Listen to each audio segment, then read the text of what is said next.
How do you analyze a song? How do you learn from it? One might say it's asking the same question twice. I actually think it's very similar, but it's actually two sides of a coin, maybe. So it's worth discussing them, I think. That, and I think one of the most effective ways to learn songwriting is, yes, something like this. Most important is actually songwriting. I've talked about this a million times. If you're going to do one thing in a week to get better at songwriting, actually songwriting is the way to do it. But another great way is to learn from songs, from analyzing songs that you like, analyzing songs you don't like, analyzing especially songs you do like from artists you usually don't like. That can be a great target of like, what is it about this song that I like when normally this artist I cannot stand?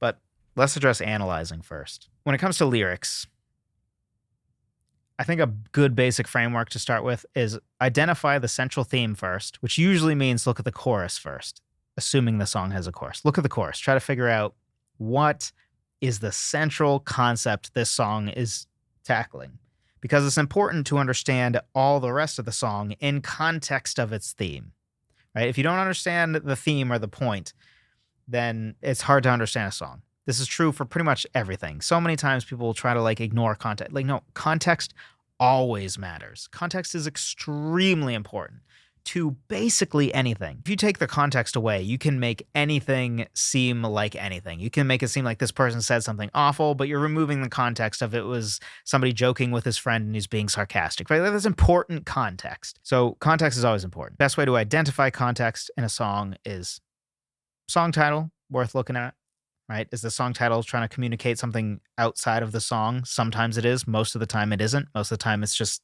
the most identifiable part of a song, like the last line of the chorus or two words from the last line of the chorus, the first line of the chorus. But really try to understand the chorus first and then understand everything else, all the other song sections in context of the chorus. So from there, a good thing to do, I think, is to analyze what each song section is trying to cover. The first verse is attacking, here's the past, right? We're going back in time. Then the chorus is the present. And then the second verse is the future. Or are we maybe not doing changes in time, but we are changing sort of the main point of each section? Maybe the song, the central theme is love is amazing. And, the first verse centers around romantic love, and the second verse centers around familial love, right? Love of a brother or sister or, friends or something. And then maybe the third verse or the bridge covers the love of, your progeny, your children or something. So identifying at a high level, okay, each of these sections, what are they sort of trying to cover at a higher level in a way that you're essentially reverse, if you take the lyric checklist I like to talk about, because I think it's a important, helpful tool, is having steps to work through for lyrics. Breaking it down into baby steps, I think, helps so much. In that, one of them is essentially to outline and do some prose writing for your lyrics before you even try to write the lyrics. And outlining is one of those things that I think very often people don't do. You would almost always outline a book before you actually write it. That way you have some idea of what happens in this song. What happens in this book? What am I covering? And there's no reason not to do the same thing for a song. But we're essentially reverse engineering the outline by analyzing, right? So theoretically, each song section, you should be able to have one sentence that sort of encapsulates this is what this song section is for. And then, of course, line by line, right? Try to analyze what everything means in relation to the central theme. You can even look up interviews of the artists themselves trying to explain their song.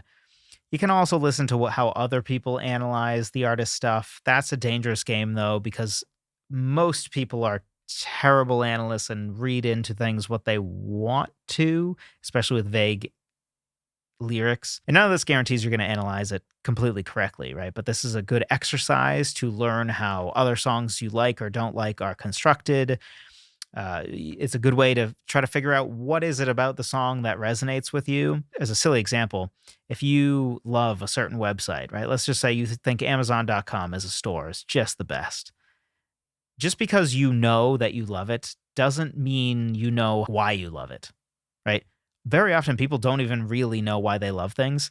And one step further is not only understanding why you love something, but being able to reproduce that. On the musical side for analysis, very often you want to look at the key first. What is the key of this song? Right? Is it C major? Because everything else is in context of that. Understanding something like, oh, C major, G major, A minor, F major, that chord progression sounds nice, or that sounds like X or whatever, is almost completely worthless level of analysis.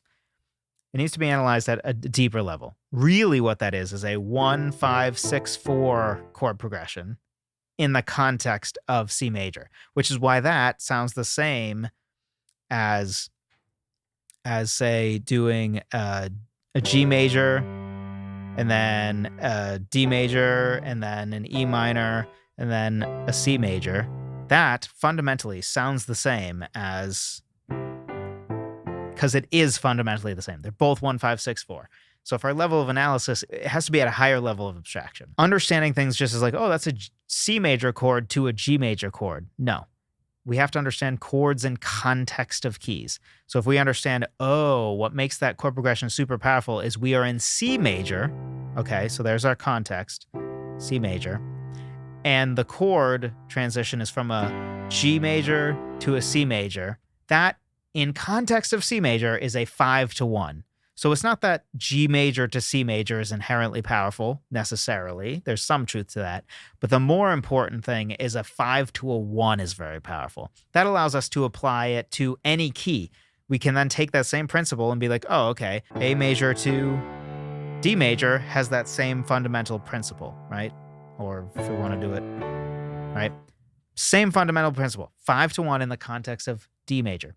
So it's important to understand and analyze the music in context of the key that it's in, because that's the important way to understand it. It's not about G major to C major. It's about 5-to-1. And then other things to look for are hooks, bass lines, rhythm that makes you tap your foot, arrangement decisions, right? What instruments they use, how they use the instruments. At a high level, yeah, look for the things, what is it you love about the song? Oh, it's the guitar hook. The guitar hook's really catchy. Okay, so analyze that part. What is it about it? What's the phrase pattern? Is the hook pattern like A,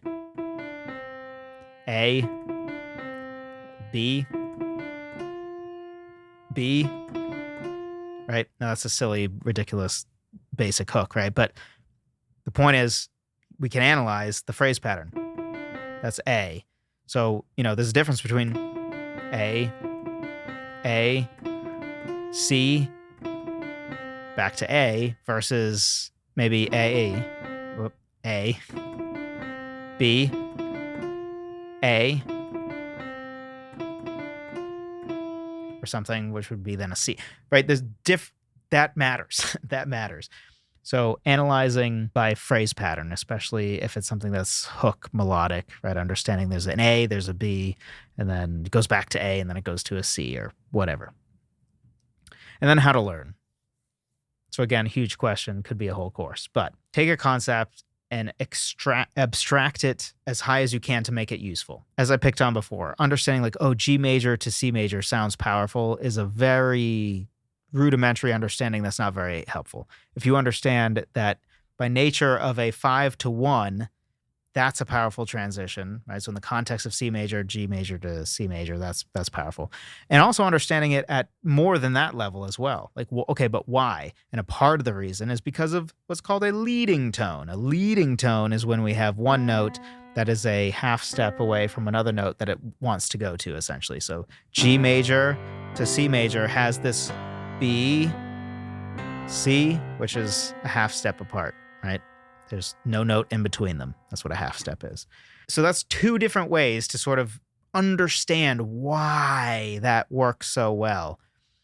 And because we abstracted it high enough, and the more different ways we sort of understand why 5-to-1 sounds powerful, even that becomes almost like we can get to an abstraction higher than that the leading tone is a part of why that 5-to-1 sounds very strong. We can utilize a leading tone in a place that isn't a 5-to-1 transition and still take advantage of sort of what we took away from a song. Another thing that will happen is maybe there's a cool instrumental or part of a catchy song that you really like.